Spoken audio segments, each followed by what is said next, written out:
दोस्तों, कुरान की आयतों को अपने घर की दीवार पर हम लगा सकते हैं कि नहीं लगा सकते हैं? आप लगाते हैं कि नहीं लगाते हैं? चलिए सुनिए कासिम भाई से इसका आंसर, लगाना सही है कि गलत। फरीद अहमद मुफ्ती साहब, मेरा एक सवाल था। जो सूरह बकरा की आखिरी 2 आयत हैं, उस आयत को किसी कागज़ पर लिखकर घर के रूम या दरवाजे पर लगा सकते हैं? मैं इस सिलसिले में क्या कहूँ आप लोगों से यार। कुरान मजीद की आयत हैं।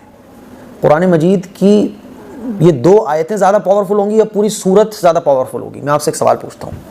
कुरान मजीद की ये 2 आयत हैं, ये ज़्यादा पावरफुल है या पूरा कुरान ज़्यादा पावरफुल है? मैं आपसे पूछना चाहता हूँ। आप बोलोगे मुफ्ती साहब पूरा कुरान ज़्यादा पावरफुल है। तो आपके घर में ये पूरा कुरान रखा हुआ है, और ये पूरे कुरान भी एक नहीं रखा हुआ आपके घर में, पूरे घर में आपके 3-4 कुरान रखे हुए होंगे, 2 तो रखे ही होंगे। इस पूरे कुरान में से आपने 2 आयतें निकाली, कागज़ पर प्रिंट कराई और अपने घर में लगा दी।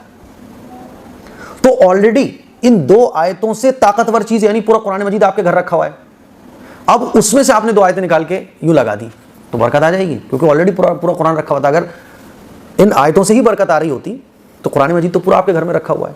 तो पता ये चला कि कुरान मजीद की आयतों को निकाल कर आप घर के किसी भी कोने में लगा दो, बरकत नहीं आएगी। क्योंकि बरकत अगर लगाने से, कुरान मजीद की आयतें घरों पर चिपकाने से बरकत आ रही होती तो पूरा कुरान जिसमें से आपने ये 2 आयतें निकाली वो ऑलरेडी आपके घर में 2-2, 3-3 रखे हुए हैं। पता ये चला कि कुरान मजीद पढ़ने से बरकत आती है। कुरान मजीद को पढ़कर समझकर अमल करने से बरकत आती है। कुरान मजीद का हक़ यह है कि इसकी तिलावत की जाए, कुरान मजीद का हक़ यह है कि इस पर अमल किया जाए। मेरे भाई, यही तो मैं आपको समझाने की कोशिश करता हूँ। इसीलिए 2 आयतें नहीं, सूरह बकरा रोज़ाना पढ़ो। पूरी नहीं पढ़ सकते तो आधा पारा रोज़ पढ़ लो, पाव पारा रोज़ पढ़ लो, 1 सफ़र रोज़ाना पढ़ लो तो बरकत आएगी। कुरान मजीद पढ़ने से बरकत आती है, चिपकाने से, दीवारों पर लटकाने से, चौखटों पर बरकत नहीं आती है। समझ आ रही है बात? चलिए।